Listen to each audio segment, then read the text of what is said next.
A lot of interesting things over the weekend. Football, certainly on Saturday and Sunday. Last night, Matt Hasselbeck, former NFL quarterback, will stop by to dissect everything. Bills roll the Cowboys, the Niners over the Cardinals. Ravens get by the Jags last night. And your winners, Bengals, Colts, Lions, Browns, Bucks, Texans, Dolphins, Chiefs, Saints, Panthers, and the Rams. Yes, the Panthers did get a win. Coming up tonight, it'll be the Eagles. Is Jalen Hurts going to be able to play at the Seahawks? This is one of those, oh, okay, that's interesting. And we might have a different thought on this game tomorrow where we look back and go, Seattle put up a good fight. Or maybe the Eagles are going to figure out something. Every team has had a dip. Every team has a dip for the most part, unless you're going with the undefeated Miami Dolphins of 1972. Every team seems to have that dip, very close games. San Francisco lost 3 in a row. And we were looking at San Francisco, and then people didn't realize the importance of Deebo Samuel and Trent Williams. When they came back, then all of a sudden the Niners came back. The Dallas Cowboys get roughed up on the road by the Buffalo Bills. But then Buffalo, you're going, how did they lose to Denver? Or how did they lose to New England? How did they lose to the Jets? But then they blow out Miami. They beat Kansas City. They should have beat Philadelphia. And then you won last night or yesterday afternoon against the Dallas Cowboys. But they're 8-6. Nobody's going to want to play them. They got to get in for nobody wanting to play them. And they ran the ball. Here are the numbers here. So, 45 times, 266 yards.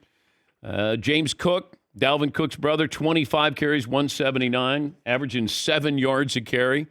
We've been saying for years now, if you get a running game to help Josh Allen, then you would probably see a more well-rounded offense there. And you saw that. And it wasn't about Josh Allen. He had 7 completions. Now, and he ran a little bit, scored a touchdown, but they had 1 penalty. If you're not turning the ball over, you're going to be able to stay in most games. That team is really talented, and they're starting to look like they should have when we thought at the beginning of the year that they could go to the Super Bowl. But with Dallas on the road, Dallas has to win that division. If not, as a 5 seed, I mean, you might open up against Tampa, and you might say, well, we can beat Tampa. Yes, unless Baker Mayfield plays the way he did yesterday. All right, phone calls. Tyler standing by, 877-3DP show. Seton, what's the poll question for the first hour? Well, we might as well start with who had the best weekend. I mean, we could start negative, but the best weekend. Why not go positive for Monday? Okay. 'Tis the season. Bills had a good weekend, as you're just saying. Yeah, they did. That worked. Yeah. Those pesky Bengals are still hanging around. Yeah. By the way, here's their backup quarterback, Jake Browning, after beating the Vikings. I've been cut my fair share of times, and that was probably the one. And there was a little bit more this week. I know I denied it, and there's some great people over there. It's completely different coaching staff and everything. And I want to emphasize, like, there are some incredible people over there. But that one felt good. I think right after we made the field goal to win the game, I screamed at a camera and said they never should have cut me. Okay. He's feeling himself. Yeah, he is. That's a big win.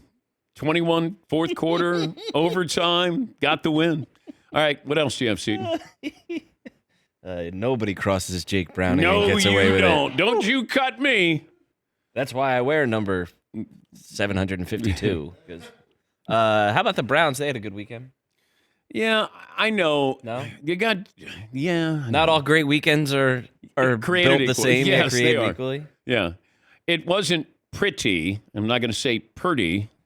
But, they're 9-5. They got a good defense. And I like what the analysts have to do on these pregame shows. Because at some point you go, hey, how about that Josh Dobbs? Man, all the teams that could have had Josh Dobbs. I haven't heard anything about Josh Dobbs in a couple of weeks here. And then it's Joe Flacco. Oh, from his couch, and he's the quarterback. Man, anybody could have had Joe Flacco. Meanwhile, he's throwing the ball all over the place. 3 interceptions, and if not for a great catch by Njoku, but they won. But it's like, yeah, man, Flacco, he can still sling it. He had good quarterback experience. Okay, all right. You can't play that way once you get into the postseason, but it feels like these analysts have to say something positive. It's like Tommy DeVito. And then all of a sudden, they look terrible. Zach Wilson, man. So the offensive players of the week with the NFC and AFC, both in New York, and both were terrible. Well, DeVito got hurt, but Zach Wilson and the Jets, put a stamp on it, mail it in. What are you doing? And you start to wonder about that team moving forward. Is Robert Saleh the right guy? Now, maybe Aaron Rodgers has sway over the owner to say, no, he's going to be my head coach. This is what I would worry about. And this is what a couple of the reporters covering the Jets have pointed out. You don't want to lose the locker room. And it feels like it's a little dangerous right now. Some trepidation with, if they get blown out these last 3 weeks, then all of a sudden you've lost the locker room. Then all of a sudden ownership has to look at this and go, I got to do what's best for this team. But watching yesterday, that was basically, we're just here, getting our paycheck. And this after the previous week where you're thinking, okay, build off of it. And that's it's supposed to be a really good defense. Dolphins don't have Tyreek Hill. Jalen Waddle gets injured. Like, what are we doing? There's certain teams where you go, huh? Things that make you go, Yes, Marvin. Do you think the Jets were celebrating in Miami? Hey, we're down in South Beach. We came off of a great win. Hey, Zach, let's go. Club Live on Sunday. Let's come on. No, I think it's the Giants who did that years ago when they went to South Beach to party. What's that, the South Beach flu? Yeah. That's when you had OBJ and company. They're posing on a yacht or something. And then they go to Green Bay the next week. All right, what else do you have, Steve? You remember that Giants picture where they were they were rolling and then they went to Florida and went on a boat with Timbs and shirtless, and all of a sudden the whole franchise imploded? That was the craziest thing that ever happened. Yeah. What else do we have? Well, the 49ers had a good one. Okay. They're back and better than ever. I guess that slide they were on is over. I think so. They look unbeatable right now. They do. And, okay, if I gave you Niners or the field to win the Super Bowl. Todd, I'll start with you. Niners or the field? As tempting as it is, I'm going to go the field. All right. Seton O'Connor. I think I would take the Niners. All right. Marvin. Niners. Okay. You love your Niners. Paulie? I'm almost always a field guy, which I'm going to go with the Niners. Golly, I can't believe I'm doing that. I'm going to go field. But I'm gonna begrudgingly go field. Because I'm like, it could come down to an injury as it did last year. When your first and second string quarterback, third string quarterback, they all get injured in that NFC title game. Yes, Paul? Sam Darnold, 2 for 3, 20 yards yesterday. Okay. Easy transition. Okay. Balling. By the way, your MVP odds, it's Brock Purdy, then Dak Prescott, Lamar Jackson, Jalen Hurts, and Christian McCaffrey. I would put Lamar Jackson ahead of Dak Prescott. This was a standalone game where you're reminded, because now you're watching Lamar the entire game. A lot of times what happens, you'll see just the highlights. Well, if he's throwing just a couple of touchdowns or maybe somebody runs one in and you don't get the full magnitude of Lamar Jackson. I don't think anybody asks their quarterback to do more for their team than what the Ravens do with Lamar Jackson. Does that make him the most valuable? We could have an argument about that. Brock Purdy's been wonderful. I have no problem if he wins the MVP. Dak, okay, this is what we talked about. You want to win it? You can win it, but you got to be good. Now you got the Dolphins coming up, then you have the Lions. You can win the MVP, but then you could also lose the MVP. And it feels like there's still momentum for Dak to be the MVP. It's a great story, and reporters love a great story here. Brock Purdy has been economically great. He does what you ask him to do. Yes, he's a game manager, but then the greatest quarterback of all time, Tom Brady, was a game manager as well. But that's what you want. You just want to make sure that you don't have a quarterback who loses a game for you. Maybe he doesn't win the game like some of the marquee quarterbacks do, or that capability, that talent, but he does keep you in games doing the right things at the right time. Now, does he have a lot of talent? He does. But he utilizes that talent. Dallas had a lot of talent yesterday. They didn't utilize that talent. But this comes back to, now what do you do? Because some teams are going to be in playoff mode now. Buffalo's in playoff mode now. They have to win. They have to win out. And even if they do win out, there's some tiebreakers that don't go their way. Who else, Seton O'Connor? I think that's who we've got so far. Are we missing anybody? Anybody else got something else to throw on? Like, there? who else had a great week? Who else had or who had the best weekend? Best weekend. Yeah. The Colts are there. I mean, they're not going away. Let's be the first ones to talk about them. No one else is. That might be a reason for that. Yeah, maybe you're right. Well, we just did talk about them. Yeah. How about that Shane Steichen, Coach of the Year? Okay. ... Gardner Minshew. Although, I love Gardner Minshew. I thought that now when you have a backup quarterback that's as talented as him, he'll be able to play pretty good football. He's not a franchise quarterback, but he's good, and they are competitive. You got the NFC South and the AFC South that you just go. Now, the AFC South is competitive, but we keep waiting for Jacksonville. Okay, get ready for Jacksonville. We keep waiting for Jacksonville. And I don't know what happened when Trevor Lawrence is running, and then all of a sudden, now he does lead the league in fumbles the last couple of years. These are non-contact fumbles where you go, wait a minute, what happened with that? Do you have one of them trick footballs or something? Because all of a sudden you're going, and then you don't score at the end of the first half. And it wasn't like Baltimore was dominating. But I do think that Baltimore is a really good team. They're not to the level of San Francisco, and maybe we end up with a Baltimore-San Francisco rematch in the Super Bowl. And Jim Harbaugh comes in to watch his brother John, try to win another Super Bowl at the expense of the 49ers there. But, yeah, I'm watching that game, and it's like we want Jackson. It feels like people are rooting in the media for Jacksonville to finally come back to where they were years ago, where they're a couple of plays away from beating the Patriots, going to the Super Bowl. And it would be a really good story, but it's just not there right now. Yes, Eden. How are we feeling about Trevor Lawrence these days? And you know what? He's a week-to-weeker. Oh, new category? Yeah, I think it's this week and then next week. And how many quarterbacks do you go, I know exactly what I'm going to get from week to week? And you know what? There's actually a lot of different levels to week-to-weekers because right now, Trevor Lawrence is a week-to-weeker. So is Tommy Cutlets is kind of week-to-week, too. Zach Wilson definitely is. Well, I'm talking about good quarterbacks week-to-week. Like Mahomes. The Broncos are a week-to-week situation. Yeah. Was Russell Wilson Jr. III a week-to-week? He feels like he would go in the week-to-week category, doesn't he? Well, if you run down the quarterbacks, how many do you know they're going to play well? Patrick Mahomes. Yeah, of course. Got to start there. Brock Purdy? Like Dak? No.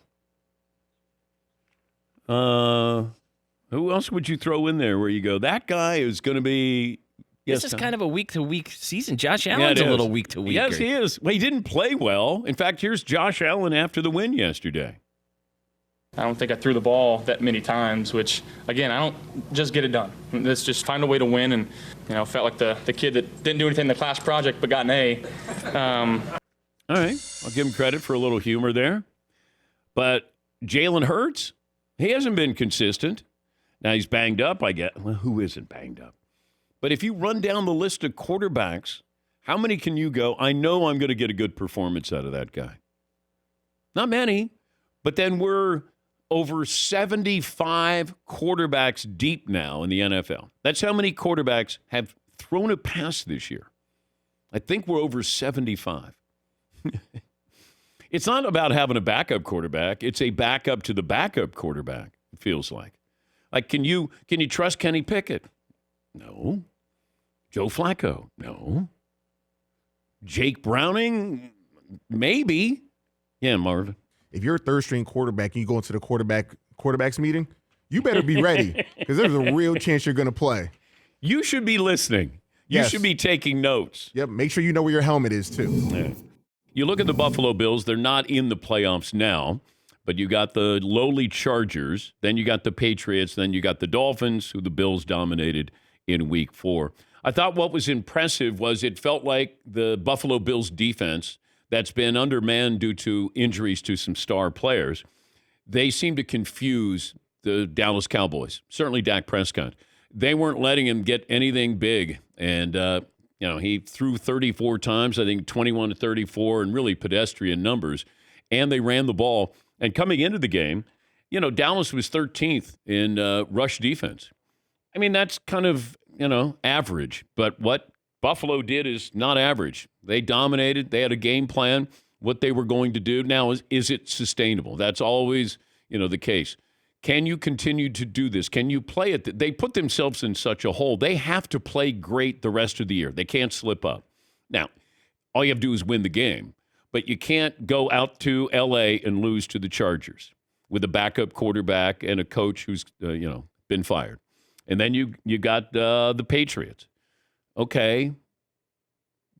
I mean, you just got to make sure. And the Patriots played a pretty good first half against the Kansas City Chiefs. So it's not like where you're going to go, that's a win. Should be, absolutely. And then you got Miami, but that's in Miami.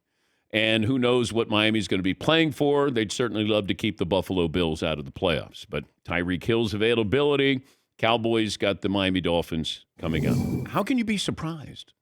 If you're a Cowboys fan, you're almost waiting. You're waiting for something bad to happen. Now, maybe the score, because I think at one point it was, 31-3? I mean, it was over quickly. But it was almost methodical. It wasn't like if I said, oh, man, Buffalo's up, and you'd be like, oh, my God, Diggs and Josh Allen must be killing them. No. James Cook is dominating them. They're running the football. And, this team could have gone the other way. There were two ways this was going to go. Either really good, inspirational, we're going to stick up for our coach after there was articles written about him a couple of weeks ago, and then or they could have gone the opposite direction where it's like, you know what? This guy's not going to be here next year. Mail it in. Or we don't want to play for this guy. Well, they have played good football here the last couple of weeks. I don't know if it's enough, but this is what they should have been doing at the beginning of the year. And they had these highs where you go, man, Buffalo can be really good. You go to Kansas City and beat them. This wasn't the Lions going to Kansas City where the Chiefs were missing a couple of players, including Chris Jones, that opening night. This was, we're going there, and you had a Kansas City team that just lost in Green Bay, and you knew they were going to be fired up.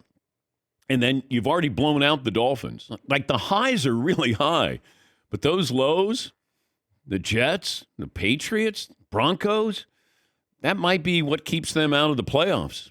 Those kind of losses there. Yeah, Paul. I'm looking at the Bills, and the Bills going into the game were the 8th in the league in rushing attempts this year. And I can't find in the past 6 or 7 years that they've been top 10 in rushing attempts. They're also leading the entire NFL in first down rushing attempt percentage. So it seems like a conscious effort this year, even though they didn't draft a running back. They didn't really pursue a running back. Cook averaged 7.2 yards per carry. Like, that's alarming.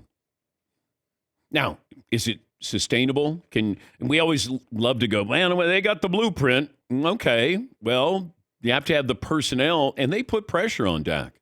I think that was what's surprising, that they put a lot of pressure on Dak yesterday. And not to get too deep, X's and O's, I'll leave that to Matt Hasselbeck, who'll join us next hour. But, the two high safeties, it seemed to confuse. Now I'm going by listening to other analysts. But that seemed to confuse the Dallas Cowboys. You're breaking it down. I know. I'm sorry.